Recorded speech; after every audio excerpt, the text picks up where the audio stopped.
Vsem skupaj lep pozdrav. V tem kratkem predavanju vam želim predstaviti delovanje dveh najstarejših fotografskih ateljejev v Ljubljani, hkrati tudi na Slovenskem, in sicer ateljeja Emil Zimski in pa naslednika Emil Zimski Litve. Do zdaj je edini o tem relevantno pisal pokojni Mirko Kambič, nestor fotografije na Slovenskem. Podal je neke okvirne gabarite, vendar od tega je minilo že več kot 40 let, oziroma nekako 40 let v teh dveh delih, kjer je to zaobjel, in sicer prvi ljubljanski fotografi, članek v Kroniki in pa seveda v katalogu 150 let fotografije na Slovenskem. Vsi ostali avtori, ki so obravnavali to temo in ki obravnavajo začetke zgodovine fotografije na Slovenskem, pravzaprav povzemajo po njem. Z vsemi dobrimi stvarmi pa hkrati tudi z vsemi napakami. In tudi teh ni malo, kajti v 40 letih pa vseeno pride do nekaterih novih odkritij in do novih spoznanj.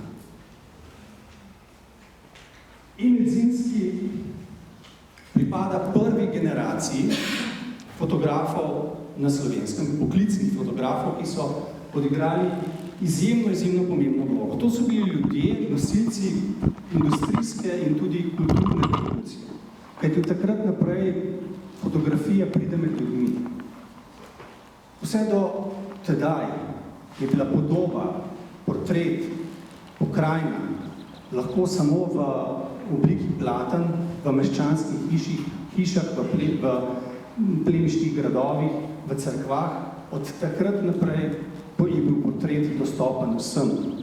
Kajti cene so se s tehniko mokrega kolodja tako znižale, da portret postane dostopen vsem.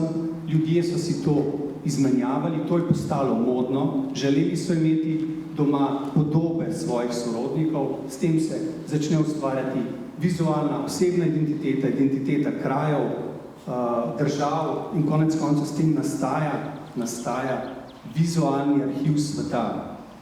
In pravzaprav so to tisti začetniki, ki so privedli do stanja, v katerem smo danes, ko je podoba pravzaprav glavno komunikacijsko sredstvo. In to so omogočili prvi poklicni fotografi. In Emil Zimski je bil eden izmed prvih poklicnih fotografov v Ljubljani.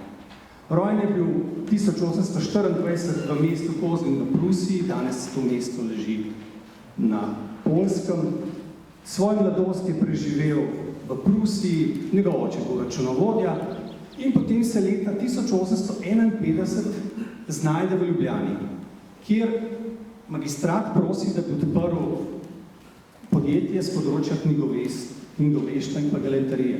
Najprej mu zavrnejo, nato pa opiše, da bo prodajal oziroma izdeloval take izdelke, ki bodo dopolnjevali ostale obrtnike v Ljubljani in ne bo v konkurenco, in na to so potem dovolili.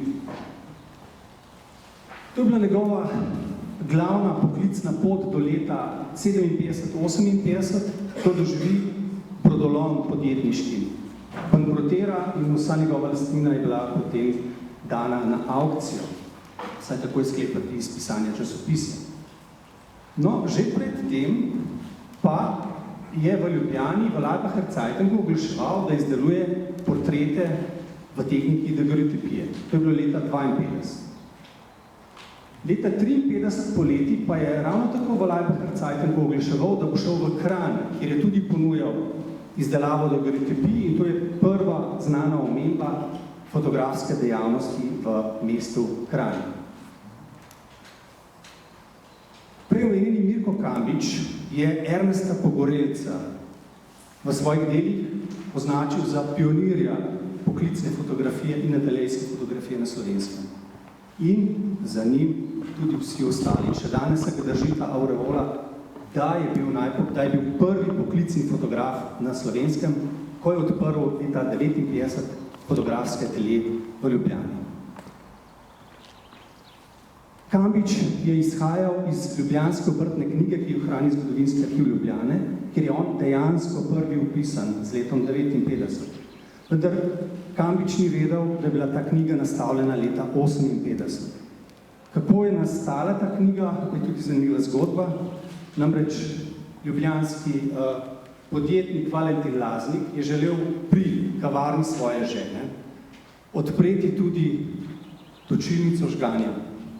In državna vlada mu je to zavrnila.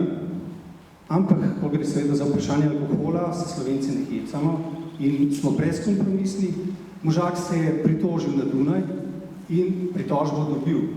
In na Dunaju so potem okarali državno vlado in pa hkrati tudi magistrat, da ne vodi dobrih obrtnih evidenc in zato so leta 1958 nastavili novo obrtno knjigo, kjer je potem Pogorelc napisan kot prvi, predtem pa nista bila upisana že dva, in to je Lovrenc Krah, ki je po zdaj znanih podatkih dejansko prvi poklicni ateljejski fotograf na Slovenskem in je na naslovu Stari trg 15, danes je to Stari trg 3 v Ljubljani, odprl prvi stani fotografski atelje. Šlo je za Bavarca, ki se je preselil v Ljubljani. Ravno pred kratkim smo imeli razstavo o njem in o njegovi ženi Rozi Krah. Mimo grede, Roza Krah je bila do sedaj povsem prezrta fotografinja, gre pa za z naskokom najpomembnejša fotografinja 19. stoletja na Slovenskem. Njen opus presega opus vseh ostalih fotografij 19. stoletja. Izjemno pomembna, spregledana žena, ki pa je imela pomembno mesto in tudi izjemno kakovost na področju fotografije. Drugi za njim pa je bil potem Emil Zimski, ki je v letu 57 ali 58 ni povsem jasno odprl fotografski atelje in sicer na naslovu Kapucinsko predmestje 55 oziroma tudi Klošter Frauengasse 55. To vemo iz tega, ker iz pisma potem njegove žene Jožefe, kasneje prosila za dovoljenje, kajti sam v vsem času, ko je fotografiral, ni imel izrecnega obrtnega dovoljenja. In zaradi tega tudi ni bil vpisan v to obrtno knjigo. Nemogoče pa, da ne bi bil poklicni fotograf, kajti njegov opus je več kot dvakrat večji od recimo ohranjen opus od opusa Lovrenca Kraha, ki je deloval 6 let dlje kot on. Leta 62 pa potem preseli atelje na naslov Gradiško predmestje 35, to je tam, kjer danes Slovenska, kjer je danes stavba Drame. Emil Zimski je potem, ko je odprl atelje, seveda v glavnem izdeloval po tehniki mokrega kolodija in potem na podlagi teh negativov izdeloval albuminske kopije na papir. Šlo je za, kar je ohranjenega, za vizitne formate. Kot vemo, vizitni format se popularizira leta 1959, ko francoski fotograf Desideri fotografira Napoleona III. Fotografije so bile tako imenitne, da so v trenutku postale popularne po celi Evropi in od leta 1959 potem ta vizitni format je prevladujoč format, predvsem pri portretih, vse tja do konca Prve svetovne vojne. Pri nas se pojavi po meni znanih podatkih nekako leta 60, pred letom 60, še ni evidentiranega nobenega portreta tega formata. Možno pa je, da so obstajali.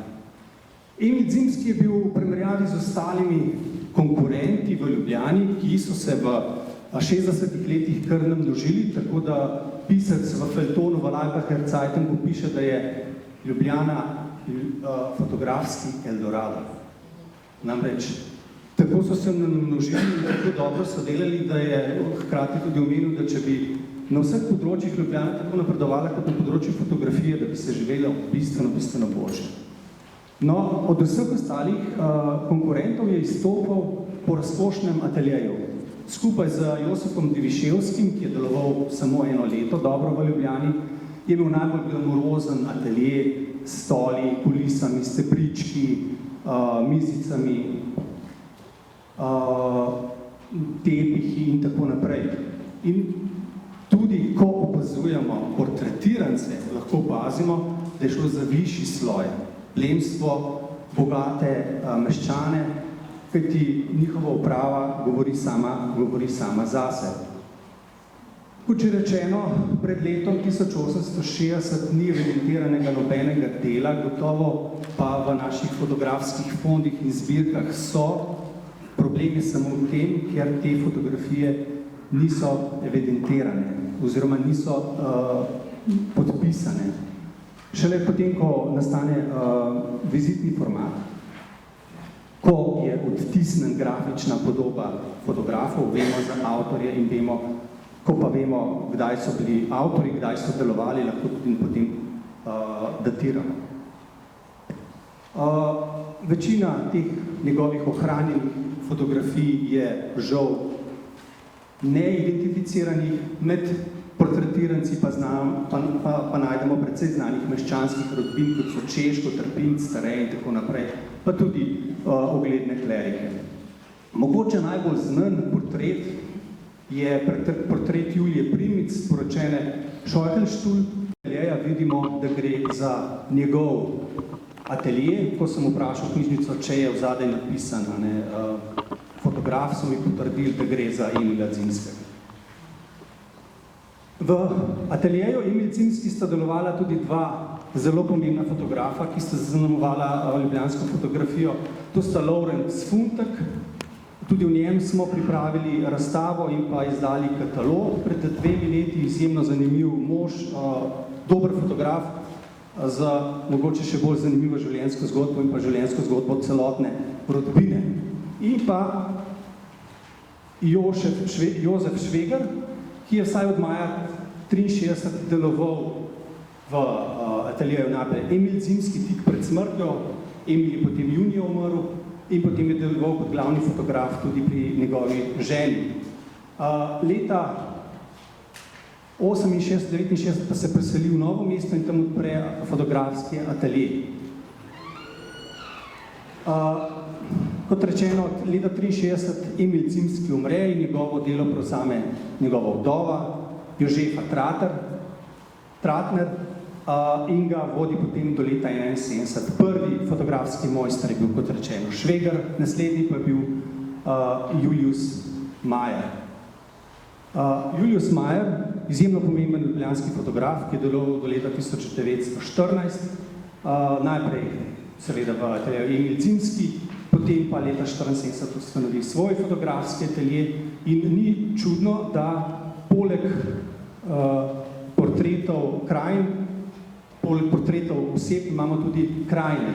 Kajti kasneje je bil znan potem, da je portretiral tudi, da ima izjemne fotografije krajine. Ohranjen je izjemen fotografski album v Dunajski knjižnici, ki ga je odkril dr. Dragan Božič iz leta 1983, izjemno lepi panoramski posnetki Ljubljane in tudi drugih krajev Ljubljane. Potem pa tik preden preneha sam atelje z delovanjem, maja 1971 se preseli na novi naslov, jeseni pa ga že proda dunajskemu fotografu Wilhelmu Štajdlu. Ta je potem v Ljubljani deloval samo nekaj let. Na istem naslovu pa leta 1974 samostojni atelje odpre Julij Miller in ta portret Fideliusa Trpinca je verjetno reprodukcija dela, ki ga je naredil že Zimski pred letom 60, saj glede na njegovo starost. Naj na koncu samo upozorim še na izjemno pomembnost zadnjih strani zaščitnih kartonov. Namreč, najbogatejša oziroma najobširnejša zbirka, do katere lahko dostopamo, je Dalip. Dalip pa nima možnosti ogleda zadnjih strani. Zadnja stran pa je bistvena za nekega resnega, pa tudi poprečnega raziskovalca, se nam pove ogromno podatkov. Recimo na podlagi različnih grafičnih podob se da datirati same fotografije, kot sem to naredil na primeru teh samih ateljejev. Zelo na kratko, čas nas že preganja. Upam, da sem na kratko uspel predstaviti delo teh dveh zelo pomembnih ateljejev. Nisem naštel tudi koga, vse so fotografirali, tega je še precej. To je zaenkrat vse. Hvala za pozornost.